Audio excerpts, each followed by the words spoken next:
Let's bring in Coach Nick of BBall Breakdown. Coach, I don't want to bury the lead right away. I just wanted to get your thoughts on Steph Curry's 50 in Game 7.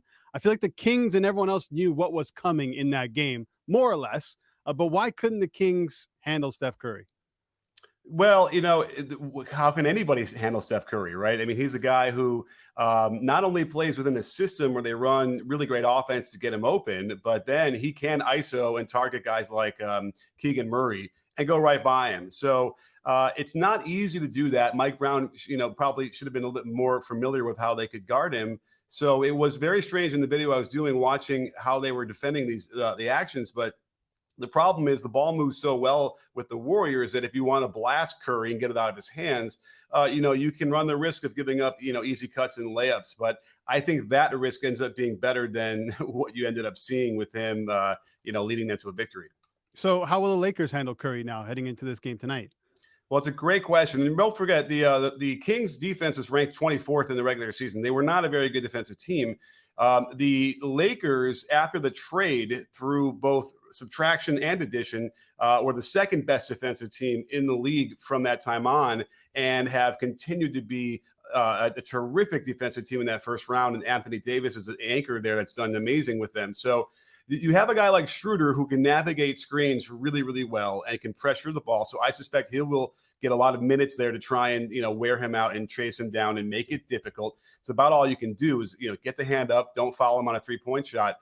So that'll really help. And I suppose with AD down there, the Warriors will probably be a little bit more wary of getting into the paint and trying to finish because he was so good at blocking shots and just maybe even thwarting people from even shooting in the lane. So it's an interesting series, and there's some interesting matchups here that both teams seem to probably feel pretty good about. Coach, when you're looking at this series, you have Steph, you have LeBron. They're kind of the most consistent to what you're going to get. You're going to get greatness from them on a night-to-night basis. But behind that, the supporting cast, to me, are the biggest matchups. When you look at the supporting cast, is it AD versus Kevon Looney or Draymond Green? Is it Klay Thompson, who could be a big X factor in this series? To you, what is that secondary matchup behind LeBron and Steph that is the most important? Yeah, great question, and especially because we haven't seen the guys play very well on the Warriors behind Steph. Klay was laid an egg in Game 7, was not really very good at all. Jordan Poole, another guy who, he could ultimately be an X factor, but I suspect that he will end up getting, probably the kind of minutes he got in Game 7, which is about 20, 22. They're going to probably cut that down, go back with their original starting lineup with Kevon Looney and Draymond Green, two non-shooters in the starting lineup again. But Looney obviously on the offensive boards did a lot of damage, and it was as important in the wins and the losses, the splits when you saw the Warriors versus the Kings. They had so many more offensive rebounds and then so many more field goal attempts because of that. So that ends up being huge. And so that means Kevon Looney is going to have to be able to do that a little bit against the Lakers. I don't know how well it's going to work with a guy like AD and even LeBron down there grabbing rebounds. It's going to be very tough for him to have that effect. On the flip side, again, how is he going to handle AD? Very good question. But then again, if you're going to need two players that can defend both LeBron and AD, Looney and Draymond are probably the two guys that you would feel pretty comfortable with on that end. So it's a very intriguing matchup. I got one more stat for you if you're ready for it. Let's give it to us. So here's the thing about three-point shooting in the modern era is if you get outscored by a significant amount of threes in a game, the likelihood of you winning that game is very, very low.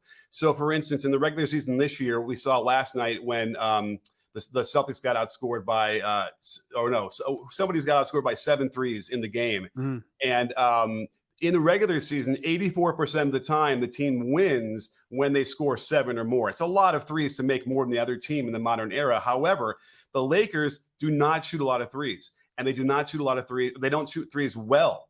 And when you mix that with the Warriors, who shoot a lot of threes and they shoot them well, if they're going to consistently outscore the Lakers by 4 or 5 threes a game, the numbers show that they will win most of those games. And that's going to be the real big question mark for the Lakers. We know Steph had the 50-point explosion in Game 7, which was amazing. But I think Kevon Looney's 3 straight 20-plus rebound games have been kind of undershadowed. Just tell me or explain to the audience the importance of just what offensive rebounding means, especially in playoffs where it's so tight on a possession-to-possession basis. Well, this gives me a chance to go on my rant about traditional box outs because I'm on Twitter a lot, and people who played the game, we all learned in sixth grade how you're supposed to box out. And a lot of times, what they teach you to do is you turn your head away from the basket to find your man first, and then maybe put an arm on him, and then you pivot to get him on your back. Well, if you do that, you lose sight of the ball until maybe it's hitting the rim, and now you don't know where it's going to go. You can't just go after it. When I coach that, I just teach my players go after the ball. Of course, if you're right next to the guy, you get in there or whatever, you can do some pushing, but you have to go after the ball and you have to track it with your eyes the whole time. Time and again, when you watch Looney get these rebounds, remember the offense is watching the ball. They're not turning their heads and trying to find somebody. He can see where the ball is the entire time. So he might not feel like it's that impressive that he can predict where it's going because he sees it from the beginning of the shot, where the defenders don't. And if the Lakers intend to do that kind of traditional box out, they're going to be really in trouble there because Looney is really aggressive. He's got really strong hands. You see that ball go up, and if it's a 50-50 with a guy, they both have their hands on the ball, he'll rip that out of there. So they're going to have to, and we saw Sabonis, by the way, try and just literally face him up and like just sort of block like he's doing a running play in football. That doesn't work either because, again, he can't see where the ball is. He'd be a lot better if he could just track it and then go after it as hard as Looney was. So that's going to be the issue. And I don't know. I'm trying to picture in my mind. I got to study more of AD's techniques. But I do think that he tends to go after the ball a lot more and doesn't really turn his back, as most of the great rebounders have always done. They've never just turned their back on the ball and then try to box out. They just go after it. We're speaking with Coach Nick of BBall Breakdown. Coach, let's talk about LeBron James, 38 years old. It looks like he's still battling a foot injury. He was visibly fatigued in the play-in matchup. Hasn't been the same LeBron. Can this version of LeBron, though, still do it on his own, maybe to help the Lakers beat the Warriors?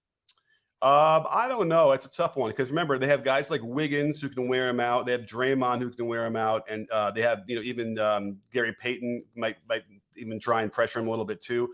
So I would suspect that By the way, he had a reverse dunk on a cut that would have indicated to me he's so far from being the end of his career. But when you watch LeBron, by the way, where you do see that explosion is off of 1 foot when he's got a runway where he's gotten some energy going, some speed going up. You'll still see that there. But you're right. He definitely looks like he's closer to the end of his career than the beginning, and I don't think he can really do it. I think that they're going to need, the other guys to step up as well. I mean, Austin Reeves, by the way, this is probably his chance to show everybody how good he really is. And he's a terrific passer. He really knows how to draw fouls, and he can finish. He's shooting threes now better than he had been. So he's going to have to rely on some of the other guys for sure. And AD is going to be the guy at the top of the list. And we'll see probably, a lot of post-ups, I'm imagining, that left block for AD. Speaking of turning back the clock, last night, James Harden turned back the clock to MVP style James Harden, 45 points, 7 3-pointers last night. Coach, last night when you saw Harden play, was the lack of Embiid's presence really just allowed him to free his game up and let him go back to doing what he does best, and that's put the ball in the basket? Yeah, I mean, certainly he's the only game in town on offense. I mean, you have Maxey who can also create a little bit, but I'm doing the video right now. I'm going to finish it in the next hour or so. And it really, I want to celebrate Harden's 45 and the fact that they won, but I keep finding myself being more frustrated with what the Celtics did, which was really nothing. They did not adjust the way they guarded him hardly at all. I think there were 2 possessions where they sent a second defender to get out of his hands. Now, I know they hit threes on those. Oh, sorry. 3 possessions, 2 they hit threes and 1 they missed. And now I think it was earlier in the game. But at some point when the guys got 35, 38 and almost, half the team's points, you got to get it out of his hands. Let anybody else try and beat you there. And they never adjusted that. And he drilled into the 3 to win the game. Plus the turnovers and just the offensive execution by the Celtics down the stretch was so bad that you have to be worried about them, because I think Embiid's going to come back at some point. And if that's the case, and that's what they can get without him, the Celtics might end up having to be, they might be very, very disappointed to put it in the Giannis framework. It would be a failure of a season. So the Nuggets took a commanding 2-zip lead over the Suns. We got Jokic, 39 points, 16 rebounds, 5 assists. Is this the same old, very good Nikola Jokic, or are you seeing something different in his game right now? Well, what I do see different is defense. He's a lot more active now. And I think what they used to say, I did a video earlier this year to show how bad his defense was. And people would often say he doesn't want to get into foul trouble, so he'll only kind of get into it in the fourth quarter of regular season games.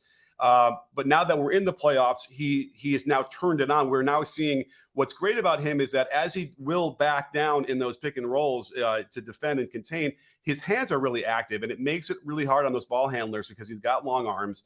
And, in the playoffs, they don't always call fouls, so he can probably get away with some of that stuff. So that's been really, really impressive to me. But certainly when you watch how he operates on the offensive end, and he's always been this way, he just does what needs to be done. And he saw that it was a 90s style, low scoring thing, and he needed to be more aggressive on the offense with shooting the ball versus what happened in the first game.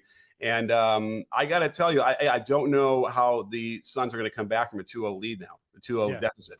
Suns are in trouble. You bring in KD, you hope for a bit more, especially in this series. Coach, thank you so much for doing this. Go check him out, BBall Breakdown. We appreciate you coming on. You got it. I appreciate it, guys. Thanks.